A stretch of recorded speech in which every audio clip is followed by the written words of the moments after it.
지난 겨울은 유난히 추웠고 참 매서웠던 것 같습니다. 이 맹렬한 추위가 도대체 언제쯤 끝이 나나 했던 것이 엊그제 같았는데 어느새 시간이 흘러 따뜻한 봄 기운이 살랑거리네요. 안녕하세요.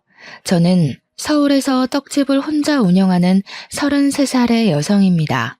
사연을 쓰기 위해 저의 지난 몇 년을 떠올려 보니 다사다난이라는 단어가 떠오릅니다. 아침에 눈을 뜬다는 것 자체가 괴로울 정도로 힘들고 슬프고 분노에 가득 차 있었는데 이 또한 시간이 흐르니 제 마음이 안정되어 이렇게 여러분께 이야기할 수 있을 정도가 되었네요. 아직도 제 마음의 상처는 여전하지만 오늘 이 자리를 통해 저의 아픈 과거를 훌훌 털어버리고 싶어 사연을 보내봅니다. 저희 부모님은 제가 아주 어릴 때부터 서울에서 떡집을 하고 계셨습니다. 직접 운영하셨던 것은 아니고 떡집을 운영하시는 사장님 부부가 따로 계시고 저희 부모님은 사장님 부부 밑에서 일을 하셨어요. 사장님 부부는 저희 부모님께 떡 만드는 다양한 기술을 알려주시기도 하시고 제가 떡집에 놀러가면 정말 잘 놀아주셨습니다. 또한 제가 부모님께 혼나서 풀이 죽어 있으면 사장님 부부는 제 옆에서 혼난 이야기를 다 들어주셨고 때로는 제 기분이 풀어지도록 부모님을 혼내준다고 하셨어요. 그러면서 갓 나온 뜨끈한 떡을 주시곤 했는데 그때 그 떡이 얼마나 맛있었던지 모르겠습니다. 아직도 그 맛은 잊히지 않네요. 저는 이렇게 잘해주시는 두 분을 삼촌 이모라고 부르며 사장님 부부를 우리 부모님보다 더 잘 따랐답니다. 제 인생 최고의 어른이신 사장님 부부에게는 아들이 하나 있었어요. 그의 이름은 이호준인데 학교에 다닐 때부터 공부를 참 잘했고 얼굴도 꽤 잘생기고 친구들에게 인기도 참 많았답니다. 거의 매학년 반장을 했었고 전교 회장도 꽤 했었습니다. 호준이의 부모님과 저의 부모님이 같은 떡집에서 일하시다 보니 저와 호준이는 매일 붙어 다니며 같이 등하교했어요. 초등학교, 중학교, 고등학교까지 같은 학교에 다녔고 우리는 정식으로 사귀는 사이는 아니지만 둘도 없는 단짝이 되어 같이 공부도 하고 연애 상담도 하곤 했죠. 호준이는 단순한 동네 친구를 넘어 가족 같은 사이였답니다. 우리는 고등학교 졸업을 하며 처음으로 다른 길을 걷게 되었어요. 공부를 꾸준히 잘했던 호준이는 서울의 좋은 대학교에 진학했고 공부에는 크게 관심이 없던 저는 대학교에 떨어지고 무엇을 하며 살까 고민하고 있었습니다. 딱히 하고 싶은 것이 없던 저는 부모님을 따라다니며 떡집으로 출근했어요. 처음에는 그곳에서 청소나 정리를 하며 용돈이나 조금 벌어볼 생각으로 다녔는데 옆에서 보니 떡 만드는 것이 꽤 재밌어 보이더군요. 그래서 사장님 부부께 부탁해서 떡 만드는 것을 배웠습니다. 사장님 부부는 밖에서 열심히 일해야 하는 젊은 사람이 왜 떡을 만드냐고 하셨지만 그래도 싫지는 않으셨는지 물어보면 하나부터 열까지 다 자세히 알려주셨어요. 저희 부모님도 하고 싶은 것이 생길 때까지만 하라고 하시며 제가 떡 만드는 기술을 배우는 것에 대해 크게 뭐라 하시지는 않았습니다. 떡집은 일반 직장인과 다르게 새벽부터 문을 열어야 해서 새벽 4시에는 5시까지 출근해야 했어요. 새벽에 일어나는 것이 정말 힘들었지만 일할 때만큼은 그 피곤을 다 잊을 정도로 재밌었답니다. 그렇게 부모님이 다니시던 떡집에서 일하며 떡 만드는 기술을 배우고 익히다 보니 어느덧 제 나이가 30살이 되었어요. 서당께 3년이면 붕어를 읊는다는 말처럼 저도 10년이 지나니 이제는 사장님이나 부모님 없이도 혼자서 떡 대부분을 만들 수 있었습니다. 물론 사장님의 손맛보다는 덜하지만요. 호준이는 그동안 대학교를 졸업하고 대기업에 취업했어요. 우리는 각자의 삶을 살아가느라 바쁘기는 했지만 종종 연락을 주고받았고 시간이 맞을 때는 같이 맛있는 음식을 먹으러 다녔습니다. 어쩌다 보니 우리는 매일 보았고 하루라도 보지 않으면 자꾸 생각이 나곤 했어요. 그러던 어느 날 저와 호준이가 둘이서 술을 먹고 이런저런 이야기를 하다가 우리가 서로에게 느끼는 이 감정이 단순한 우정이 아닐 수도 있겠다는 생각이 들었습니다. 어릴 때부터 옆에 붙어 있어서 심장이 쿵 내려앉는 그런 설레는 감정은 없지만 그래도 없으면 허전하고 보고 싶은 이 감정이 사랑인 것 같았어요.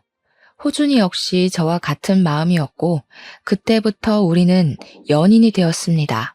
그렇게 만난 지 1년이 흘러 우리의 사이는 더 깊어지고 부모님과 사장님께도 우리의 교제 사실을 말씀드렸어요. 오랜 세월을 알고 지냈지만 그래도 막상 말하려니 걱정도 되고 많이 떨리더라고요. 그러나 저의 걱정이 무색할 정도로 사장님 부부는 우리의 만남을 축하해 주셨습니다. 그러면서 저를 오랜 세월 동안 보면서 우리 아들의 짝이 되었으면 좋겠다고 생각했는데 정말 그렇게 되어서 너무 기쁘다며 이제 딸이 하나 생겼다고 생각할 테니 서로 잘 만나고 결혼도 하라고 하셨답니다. 저희 부모님 역시 호준이 정도라면 충분히 멋진 남편감이라며 잘 만나보라고 응원해 주셨어요. 이렇게 우리는 공식적인 연인 관계가 되었습니다. 사장님의 떡집은 날이 가면 갈수록 잘 되었어요. 특히 답례 떡 주문량이 정말 많아져서 저와 사장님 부부는 떡을 만들고 부모님은 나온 떡을 포장하고 배달을 하시곤 했습니다. 그러던 어느 날이었어요. 부모님이 사장님과 제가 만든 떡을 정성스럽게 포장해서 배달을 가셨는데 나가시고 10분 정도 지났을 무렵 아버지 번호로 전화가 왔습니다. 떡에 무슨 문제가 있나 싶어 받아보니 전화가 끊기더라고요. 뭔가 느낌이 이상해서 바로 다시 전화를 걸었는데 웬 여성분이 전화를 받았어요.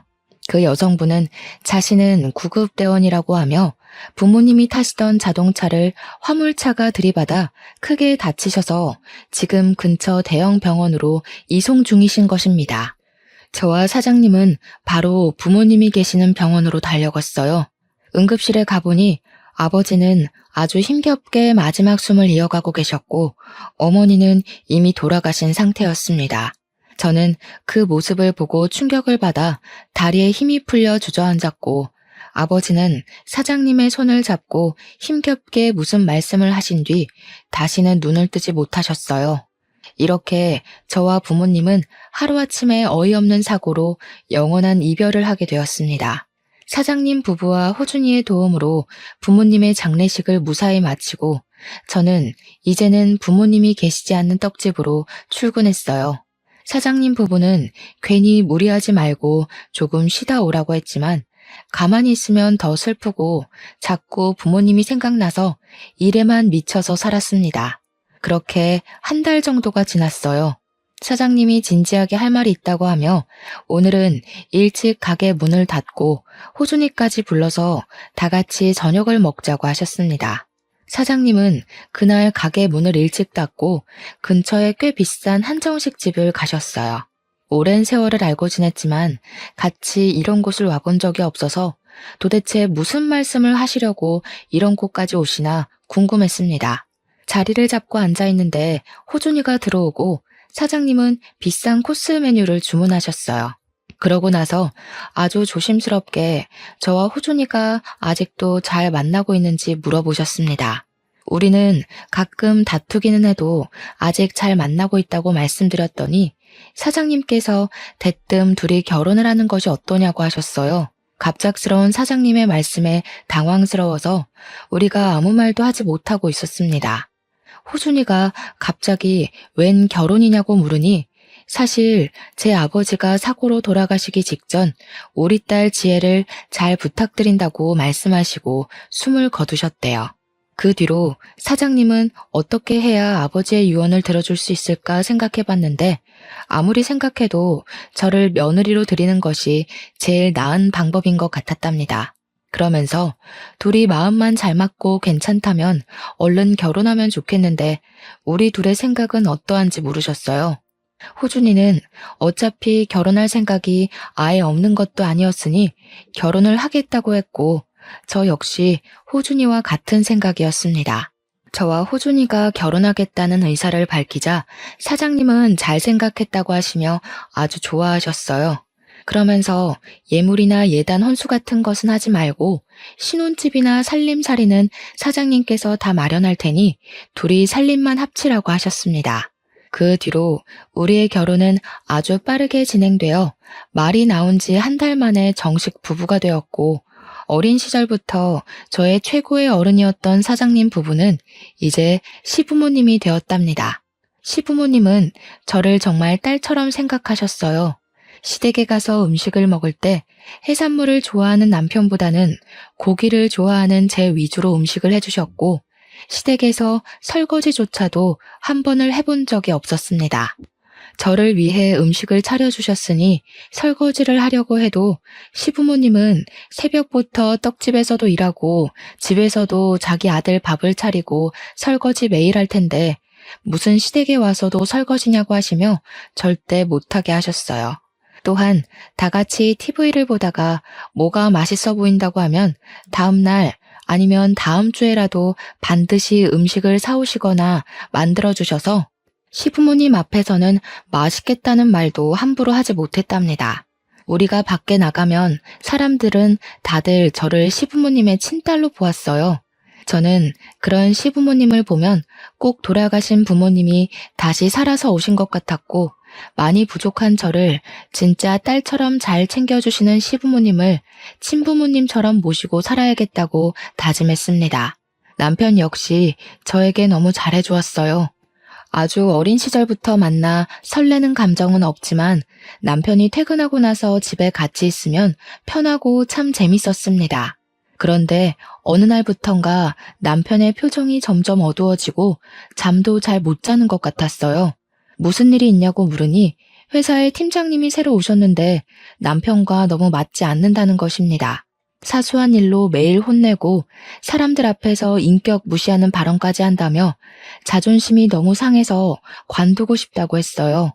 솔직히 지금 바짝 돈을 벌어서 모아야 할 때인데 급여나 복지가 좋은 회사를 관두는 것은 아닌 것 같아서 조금만 참아보라고 했습니다.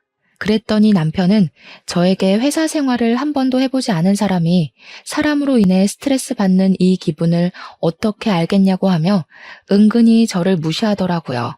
남편은 그 뒤로도 계속 힘들어했고 잠도 못 자고 밥도 잘 못 먹는 것 같았습니다. 시부모님도 점점 힘들어하는 남편을 보며 걱정을 많이 하셨어요. 남편은 몇 날 며칠을 힘들어하다가 결국 회사를 관둬야겠다고 하며 시부모님께서도 회사를 관둔다고 이야기했습니다. 시부모님은 남편에게 그래도 한 집안의 가장인데 무책임하게 관두는 것은 아니라고 하시며 지금 회사에서 나가면 뭐 해먹고 살 것이냐고 물으셨어요. 남편은 시부모님의 물음에 공무원이 되고 싶다고 했습니다. 공무원 역시 사람들과 함께 있어야 하니 사람 스트레스가 있기는 하겠지만 그래도 평생 직장인이 해볼 만하지 않겠냐며 한번 도전해보고 싶다고 했어요. 남편은 원래 한번 계획하면 무조건 밀어붙이는 성격이었고 그런 남편의 고집을 시부모님도 저도 꺾을 수가 없었습니다. 결국 남편은 남들이 다 부러워하는 대기업을 관두고 공무원 시험을 준비하게 되었어요. 남편은 퇴사하고 딱 하루만 쉬고 그 다음 날부터는 눈에 불을 켜고 공부했습니다. 새벽에 출근하는 저와 같이 일어났고 저보다 더 늦게까지 공부하다가 잠을 잤어요. 저는 그런 남편이 공부에만 매진할 수 있도록 집안일이나 식사 준비는 다 제가 했습니다. 남편이 공부할 동안 남편의 수입이 끊기고 저의 월급으로만 생활하려니 참 힘들었어요. 시부모님은 힘들면 언제든지 도와줄 테니 말하라고 하셨지만 이 집과 가전제품도 다 장만해 주셨는데 어떻게 또 손을 벌리나요? 그래서 힘들어도 아끼고 아껴가며 생활했고 다행히 남편은 열심히 공부해서 공무원 시험 준비한 지 1년 반 만에 합격했답니다. 시부모님은 남편에게 지혜가 내조를 잘해줘서 합격한 것이라고 하며 저에게 고마워하라고 했습니다. 저는 아무것도 한 것이 없는데 시부모님께서 이렇게 치켜 세워주시니 너무 민망했어요. 남편은 그 뒤로 신규자 교육을 받고 집 근처 행정복지센터로 발령을 받아 그곳으로 출퇴근을 했고 저는 항상 그래왔듯 시부모님의 떡집에서 일하고 있었습니다. 이제는 시부모님의 도움 없이도 시부모님이 만드신 떡과 비슷한 맛을 낼 수가 있었어요. 저는 이렇게 맛있는 떡이 이 동네뿐 아니라 다른 지역에서도 더 많이 팔리기를 바랬습니다. 요새는 온라인으로도 떡 케이크나 답례떡을 많이 판매하길래 시부모님께 인터넷으로 판매를 해보자고 제안했어요. 시부모님 역시 온라인 판매를 생각하고 계셨다고 하시며 한번 시작해보자고 하셨습니다. 처음 한 달 동안은 음식을 택배로 보내다 보니 택배 사고가 빈번하게 일어났지만 점차 우리에게도 요령이 생겼어요. 그래서 두 번째 달부터는 택배 사고가 거의 없었고 여기저기 홍보도 많이 해서 매출이 꽤 많이 일어났습니다. 시부모님은 온라인 판매를 시작한 뒤로 떡집에서 발생하는 순이익의 절반을 저의 월급으로 주시며 앞으로 이 떡집을 아들이 아닌 저한테 물려줄 테니 한번 잘 운영해 보라고 하셨어요. 남편은 새로운 곳에서 일을 배우느라 많이 힘들어 보였습니다. 온종일 낯선 곳에서 낯선 사람들에게 일을 배우느라 많이 긴장한 눈치였고 집에 퇴근하고 오면 녹초가 되어 있었어요. 그나마 다행인 것이 지금 있는 곳에 직속 상사로 고등학교 여자 동창이 있어서 조금은 편하다고 했습니다. 그 여자 동창은 이름이 김은지인데 은진의 부모님이 꽤 큰 회사 사장님이시라 학교 다닐 때도 부잣집 딸로 유명했어요. 저는 은지가 당연히 아버지 회사에 들어갈 줄 알았는데 공무원이 되었다니 참 신기했고 적응하느라 힘든 남편에게 도움을 주니 참 고마웠습니다. 남편은 은지에게 정신적으로 많이 의지하는 것 같았어요. 행정복지센터에서는 물론 퇴근하고 집에 와서도 종종 카톡을 주고받더라고요. 일이 마치고 집에 왔는데도 직장 상사와 카톡을 주고받을 일이 뭐가 있나 궁금해서 물어봤지만 남편은 회사 업무가 퇴근하고 왔다고 끝이 아니라고 하며 원래 다들 이런다고 했습니다. 사실 저는 떡집 말고 일반 회사에서 일해본 적이 한 번도 없었기에 회사원들은 퇴근하고도 이렇게 계속 업무상의 연락을 주고받나 보다 생각했어요. 그리고 무엇보다 저는 새벽에 출근해서 매일 일찍 잠을 자야만 했기에 남편이 밤늦도록 카톡을 해도 거기에 대해 신경 쓸 겨를도 없었습니다. 하루는 남편이 은지한테 너무 많이 도움을 받는다고 하며 다 같은 고등학교 동창이니 주말에 함께 밥을 먹자고 했어요. 저는 오랜만에 동창을 만날 생각에 그저 좋았습니다. 만나기로 약속한 주말이 되었어요. 저는 그냥 평소에 입던 대로 입으려고 했는데 남편은 그래도 오랜만에 친구를 만나니 예쁘게 잘 차려입고 나가라고 했습니다. 제가 소개팅을 하는 것도 아니고 고등학교 여자 동창을 만나러 가는데 왜 굳이 그래야 하냐고 했어요. 그랬더니 남편은 결혼한 사람이 예쁘게 잘 꾸미고 다니면 서로 보기 좋지 않겠냐고 했습니다. 이 일로 저와 남편은 살짝 투덕거리다가 결국 남편이 골라준 옷을 입고 조금 늦게 식당으로 향했어요. 은지는 이미 식당에 와 있었습니다. 제 기억 속의 은지는 그저 귀여웠던 것 같은데 31살이 된 은지는 키는 작아도 세련되고 여자인 제가 봐도 정말 예뻤어요. 반면에 저는 떡집에서 일하는 흔하디 흔한 아줌마 같아서 뭔가 묘하게 비교되는 듯한 느낌이 들었습니다. 남편은 은지에게 참 상냥했고 은지는 그런 남편의 행동이 꽤 익숙해 보였어요. 제 남편이 그러는 모습이 참 낯설기도 하고 기분이 좋지 않았지만 다 같은 친구이니 그럴 수도 있겠지 하고 말았습니다. 저는 은지에게 남편이 지금 힘든 시기인데 여러모로 도와줘서 고맙다고 했어요. 은지는 우리가 남도 아니고 같은 고등학교 나온 동창인데 당연히 도와줘야 하는 것 아니냐며 씩 웃고는 앞으로도 종종 만나서 같이 식사도 하고 놀기도 하자고 했습니다. 분명히 은지는 좋은 의도로 이야기하는 것 같았지만 왠지 모르게 뭔가가 참 불편했어요. 남편은 그런 제 속도 모르고 은지의 말이면 무조건 다 좋다고 하고 있더라고요. 남편과 은지는 좋았지만 저는 그 식사 자리가 참 불편했습니다. 그날 집에 오면서 남편은 은지 옷 입는 거 봤냐고 하며 저와 은지가 같은 나이인데 왜 그리 옷도 못 입고 아줌마가 되었냐고 타박을 했어요. 저는 솔직히 제가 회사에 다니는 것도 아니고 남들이 거의 보지 않는 새벽에 나가서 일찍 퇴근하는데 꾸밀 일이 뭐가 있냐고 했습니다. 그래도 옷 입는 것 좀 신경 좀 써. 그러다가 내가 너를 여자로 안 보면 너 어쩌려고 그래? 그때 가서 후회하지 말고 평소에 관리도 좀 하고 옷 입는 것도 신경 써, 은지처럼. 아까 식당에서 은지랑 너 비교되었던 거 알아? 누가 봐도 은지는 20대로 보이고 너는 30대로 보이더라. 야, 아무리 그래도 어떻게 나한테 말을 그렇게 해? 솔직히 이런 말 너한테 듣는 거 정말 불쾌해. 그리고 내가 꾸미기 싫어서 안 꾸미니?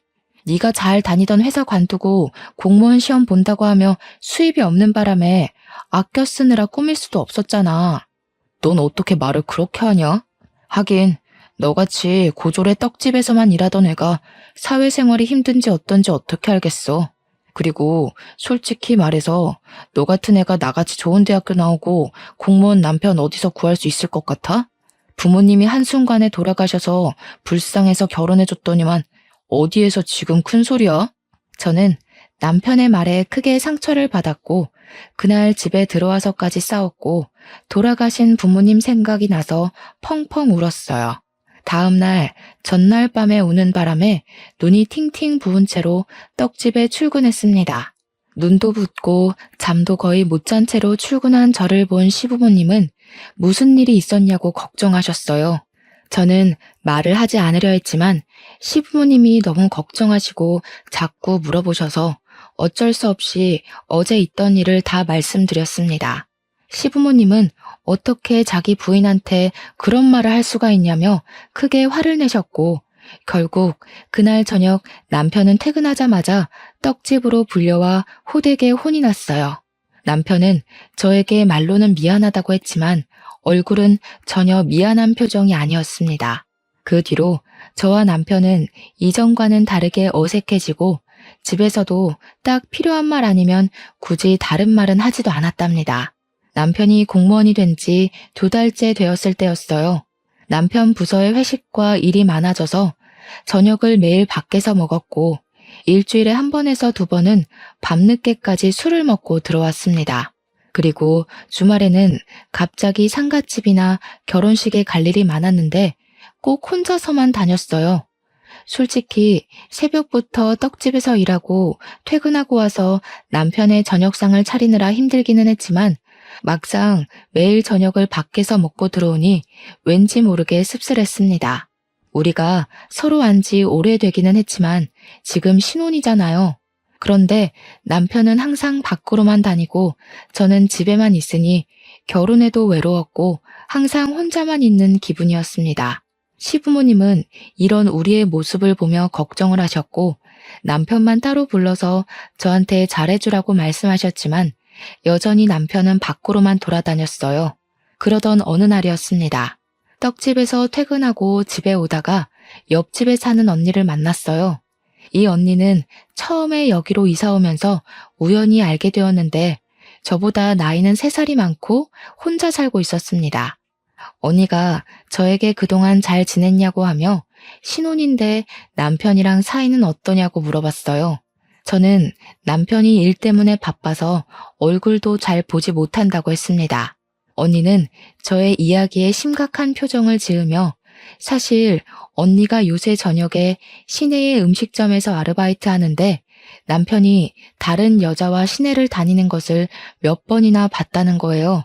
아무리 봐도 저는 아닌 것 같은데 다정하게 손을 잡고 거의 매일 저녁 7시에서 9시 사이에 나타난다고 했습니다.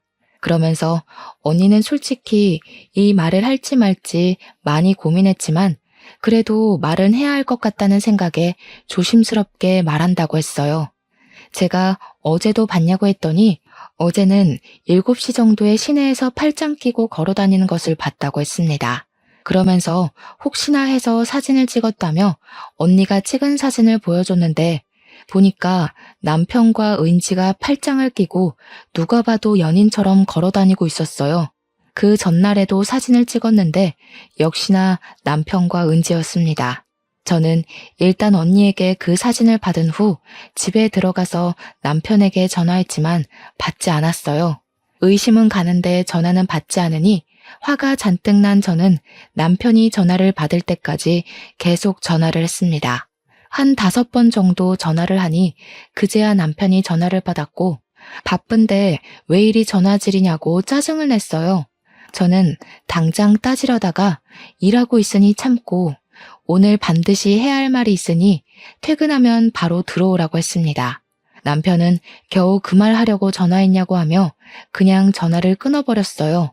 그날 남편은 자정이 되어도 제가 출근하는 시각인 새벽 4시가 되어도 집에 들어오지 않았고 전화도 받지 않았습니다. 결국 저는 뜬 눈으로 밤을 새운 채 출근했고 시부모님은 초췌해진 제 얼굴을 보고 무슨 일이 있냐고 물어보셨어요. 남편이 다른 여자를 만난다는 사실을 말씀드리려다가 아직 확실한 것도 아니니 그것은 말씀드리지 않고 남편이 집에 들어오지 않았다고만 이야기했습니다. 시부모님은 결혼한 지 얼마나 됐다고 외박이냐고 하며 잠도 한숨도 못 잔 것 같은데 컨디션이 좋지 않은 날에는 일하면 사고 나니 오늘은 집에서 쉬라고 하셨어요. 저는 괜찮다고 일을 한다고 했지만 시부모님은 기어이 저를 집으로 보내셨고 시부모님의 성화에 어쩔 수 없이 집에 갔습니다.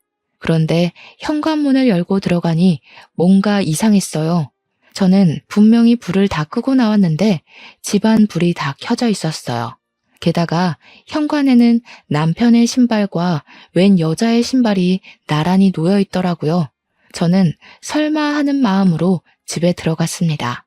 부엌에서 남편의 말소리가 들려 가보니 남편과 은지가 나란히 앉아 제가 한 밑반찬을 먹으며 신혼부부처럼 아주 다정하게 이야기를 나누고 있었어요. 순간 피가 거꾸로 솟고 눈이 뒤집히며 화가 나 온몸이 부르르 떨렸습니다. 저는 남의 집에서 둘이 뭐 하는 짓이냐고 하며 소리쳤고 분노에 찬 저의 소리에 남편은 깜짝 놀라 출근해야 할 이 시간에 여기에 왜 있냐고 물어봤어요. 너 그동안 회사에서 일한다고 해놓고서 은지 얘랑 같이 있었지? 어제 옆집에 사는 언니가 그러더라. 저녁 시간에 네가 어떤 여자랑 같이 손잡고 팔짱 끼고 다정하게 다닌다고. 그래. 나 은지랑 만난 지 조금 됐어. 지질이 궁상인데다가 떡만 만드는 네가 이제 더는 여자로 안 보여. 네가 인물이 좋기를 하니, 집이 잘 살기를 하니, 아니면 여자로서의 매력이 있기를 하니. 아무리 생각해도 내가 너와 함께하는 미래는 행복하지 않을 것 같아. 그런데 은지는 예쁘지, 집안도 좋지, 매력도 있지. 이런 여자가 날 좋아한다는데 내가 왜 거절해? 안 그래? 어떻게 네가 나한테 그럴 수 있어? 아니 그럼 도대체 나랑 왜 사귀고 왜 결혼했어 왜? 한순간에 부모님 다 잃고 고아가 되어버린 네가 너무 불쌍했거든. 단순히 네가 불쌍해서 느끼는 연민의 감정이었는데 그게 사랑이라고 착각했지 뭐야. 내가 너와 결혼한 건 순수하고 젊은 시절에 내 실수였어. 사실 그동안 나와 은지 매일 데이트했고 우리는 서로서로 강력히 원하고 사랑해. 그리고 솔직히 대학교도 나오지 못하고 그깟 떡집에서만 일하는 너보다는 같은 공무원의 대학교 졸업한 은지가 나랑 더 잘 어울리지 않겠니? 그러니까 네가 이쯤에서 포기하고 물러나. 그러면 내가 위자료 섭섭지 않게 챙겨줄게. 너희 바람을 피워놓고선 뭐가 이리 당당해? 지금 이렇게 잘못하다 걸렸으면 무릎 꿇고 사과라도 해야 하는 거 아니야? 진짜 너무 황당해서 말이 다 나오지 않는다. 아, 피곤하다. 나랑 은지는 출근 전에 좀 자야겠으니까 온 김에 우리가 먹은 그릇 설거지나 하고 있어. 우리는 들어가서 좀 잘게. 어제 밤을 새웠더니 너무 피곤하네.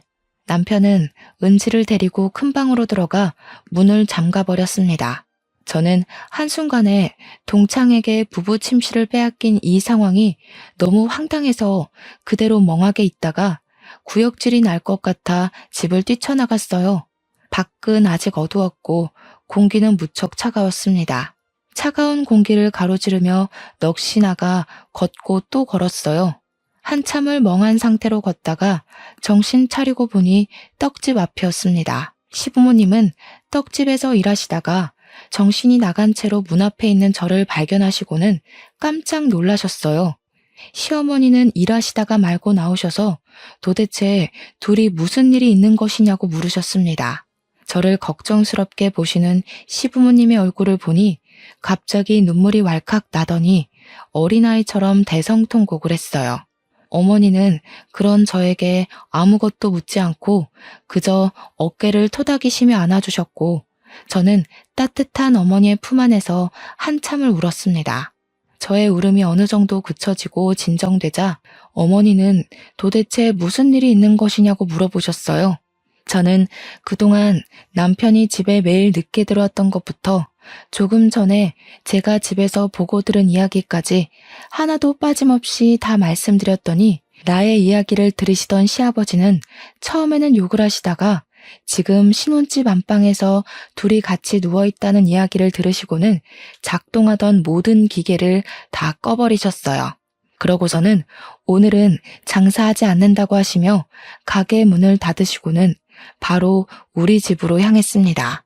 시아버지는 집에 들어가자마자 바로 큰 방으로 들어가셨는데 그곳에는 남편과 은지가 서로 껴안고 누워서 잠을 자고 있었어요.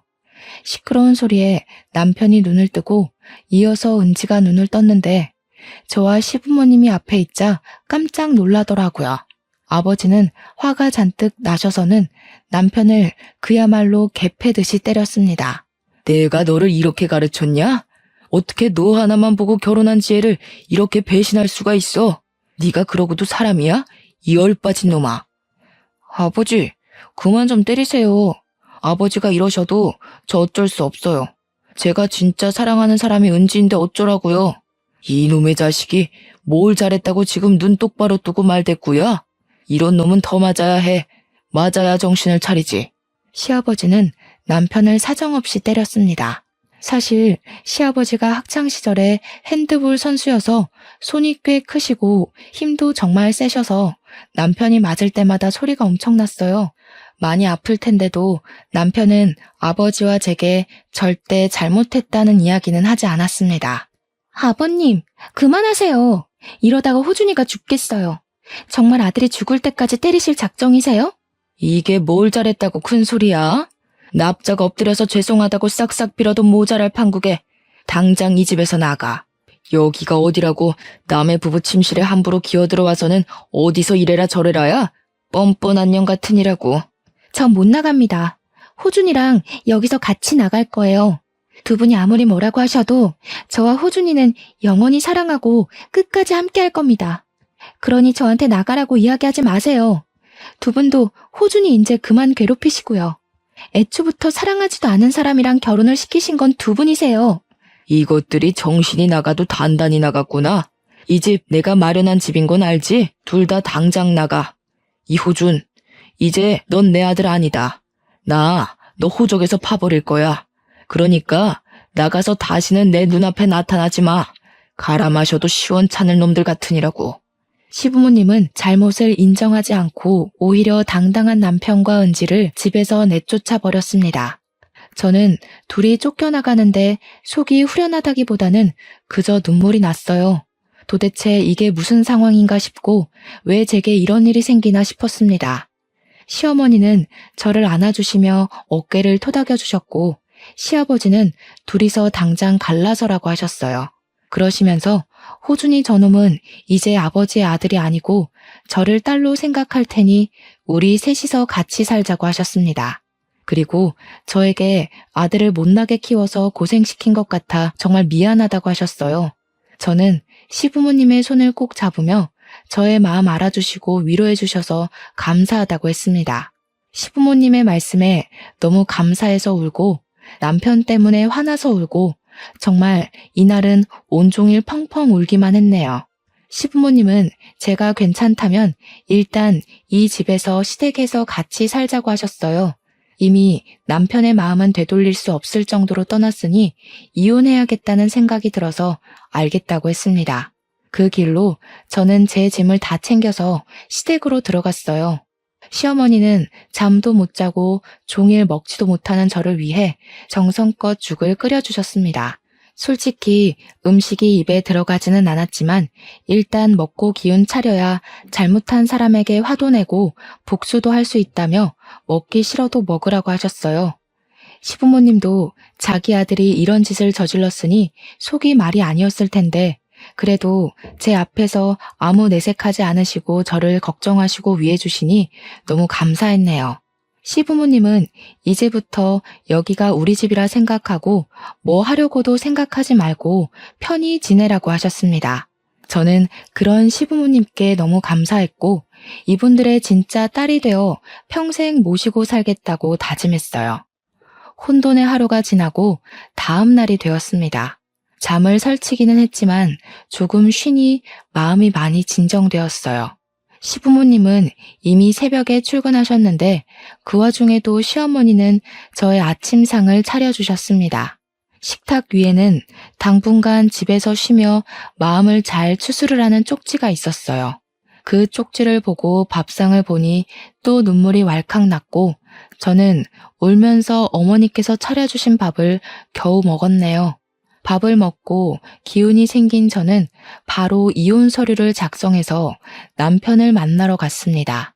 남편에게 남편이 근무하는 복지센터 근처의 카페에서 만나자고 하고 기다리는데 남편과 은지가 같이 들어오더라고요. 제가 이혼 서류를 내미니 남편은 기다렸다는 듯이 바로 이혼하자고 했습니다. 이혼해줘서 고마워. 사실 네가 고등학교밖에 나오지 않았고 그동안 떡만 만들었다길래 무식할 것 같아서 말이나 잘 통할까 싶었는데 그래도 잘 알아먹고 먼저 이혼하자고 하니 다행이네. 뭐 이렇게 되었으니 너도 이제 앞으로는 잘 먹고 잘 살길 바래. 참, 여기 오는 길에 내가 돈 좀 뽑았어. 위자료라 생각하고 이 돈 받고 예쁜 옷도 좀 사드리고 해. 그래야 얼른 남자 만나서 시집가지. 안 그래? 은지는 마지막 순간까지 제 속을 후벼 팠습니다. 제 앞에서 아주 거만한 표정으로 돈 봉투를 주고 전 남편의 팔짱을 끼고 나가는데 정말 화가 머리끝까지 났어요. 당장 머리채라도 붙잡고 싶었지만 카페이고 손님도 많아서 일단 참았습니다. 솔직히 결혼해서 같이 산 날도 얼마 되지 않았고 아이도 없으니 그냥 조용히 이혼하려고 했는데 그 거만한 꼬락서니를 보니 도무지 안 되겠더라고요. 저는 이들이 절대 잘 살지 못하도록 복수하기로 마음을 먹었습니다. 어떻게 하면 그들이 가장 힘들어할지 생각을 하다가 남편이 공무원이 된 것을 아주 자랑스럽게 여기던 것이 생각났어요. 그리고 남편이 행정복지센터로 발령받은 지 6개월이 안 돼서 아직은 정식 공무원이 아닌 15기간이었습니다. 제가 알기로는 이 15기간에 공무원으로서 자질이 부족하다고 판단되는 경우 잘릴 수도 있다고 들었어요. 바로 이 점을 이용해서 복수하기로 했습니다. 저는 일단 옆집 언니에게 받았던 남편과 은지의 데이트 사진을 프린트했어요. 사진 밑에는 이호주는 결혼까지 한 자기 부인을 버리고 같은 곳에서 같은 공무원으로 근무하고 있는 은지와 바람이 나서 이혼을 요구하고 있다는 글을 적었습니다. 그리고 무기명으로 남편이 근무하고 있는 행정복지센터에 사진을 퀵으로 보냈어요. 2시간 정도나 지났을까요? 남편에게 전화가 왔는데 화가 아주 잔뜩 나 있더라고요. 또 어떻게 사람 뒤통수를 이렇게 칠 수가 있어? 네가 보낸 사진 때문에 공무원에서 잘렸어. 내가 어떻게 된 공무원인데 이제 어찌할 거야? 내 인생 어찌할 것이냐고. 무슨 소리를 하는 거야? 사진이라니? 나는 그런 거 없는데? 솔직히 내가 그랬다는 증거라도 있어? 이거 시치미 떼는 것 좀 봐. 그런 사진 보낼 사람이 너밖에 없는데 모른 척 하지 마. 어떻게 은지한테 돈까지 받고 이런 짓을 벌여? 이럴 거면 은지한테 받은 위자료 다시 내놔. 그게 얼만지 알아? 자그마치 1,000만 원이야. 다시 다 내놔. 그럼 이 위자료 다시 반환하고 우리 이혼 소송해볼까? 아무 잘못 없는 내가 유리할까? 아니면 바람 피운 네가 더 유리할까? 남편은 제 말에 아무 말도 하지 못했습니다. 저는 남편에게 바람 피운 사람들끼리 만나서 잘 먹고 잘 살아보라고 하며 전화를 끊었어요. 그날 저녁 퇴근하신 시부모님께 오늘 하루 동안 있었던 일을 다 말씀드렸습니다. 시부모님께는 그래도 자식인데 제가 이렇게까지 해서 죄송하다고 했어요. 시부모님은 무슨 그런 소리를 하냐며 이제는 그 자식은 내 자식 아니니까 밖에서 굶어 죽든 말든 신경 쓰지 않을 것이라고 하셨습니다. 그러면서 저에게 통장 하나를 건네주셨어요. 이게 무엇이냐고 물으니 저희 부모님 몫으로 챙겨둔 퇴직금이었는데 그 퇴직금에 돈을 조금 보태서 1억을 만들었다고 하셨습니다. 지금은 너무 몸과 마음이 힘드니 한 달 정도 쉬었다가 이 돈으로 저만의 떡집을 운영해 보라고 하셨어요. 저는 아직 시부모님과 함께 있고 싶어서 거절했지만 시부모님은 이제 떡도 잘 만들고 배울 것은 다 배운 것 같으니 독립해서 더 크게 성장해 보라고 하셨습니다. 이미 두 분이 좋은 가게 자리까지 알아봐 두셨더라고요. 시어머니는 사실 이런 생각은 몇 년 전부터 하고 계셨고 저희 부모님의 유언을 지키기 위해서라도 이 돈을 받아달라고 하셨습니다. 너무 간절히 말씀하시는데 이런 시부모님의 제안을 거절만 하는 것은 아닌 것 같아 마지못해 알겠다고 했네요. 그리고 한 달 후 저는 시부모님의 도움으로 떡집을 차렸습니다. 떡집 이름은 돌아가신 부모님의 이름을 한 글자씩 따서 지었어요. 시부모님이 저의 떡집이 잘 되도록 적극적으로 홍보해 주셔서 처음 치고는 꽤 좋은 성과를 내고 있답니다. 그리고 남편과 저는 숙려 기간을 가진 후 이혼을 했습니다. 전 남편과 은지는 일하던 행정복지센터에서 쫓겨나고 은지는 유부남과 바람피웠던 사실을 부모님도 알게 돼 빈털터리로 집에서도 쫓겨났어요. 부모님과 다니던 회사에서 쫓겨난 이들은 그동안 벌었던 돈으로 겨우겨우 원룸을 구해서 살고 있다고 합니다. 여기까지가 저의 지난날 다사다난했던 이야기입니다. 부모님이 돌아가시고 나서부터 전 남편의 바람까지 그 당시에는 도대체 내가 무슨 잘못을 저질렀길래 이런 일이 생기나 하는 생각이 들었어요. 너무 힘들었는데 그때마다 제가 쓰러지지 않게 붙잡아 주신 것은 저의 시부모님이셨습니다.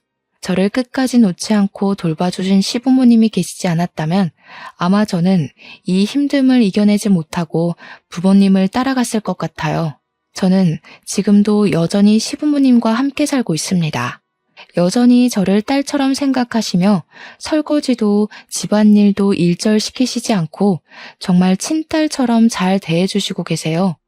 그런 시부모님께 너무 감사드리고 진짜 딸처럼 평생 효도하며 모시고 살 것입니다. 솔직히 그동안 쑥스러워서 이런 얘기 못했지만 이 자리를 빌려 시부모님께 진짜 사랑하고 고맙다고 말씀드리고 싶네요. 다들 행복한 일들만 가득한 마음 따뜻한 봄날이 되시기를 진심으로 기원하며 이제 저의 사연을 마쳐볼까 합니다. 들어주셔서 감사합니다.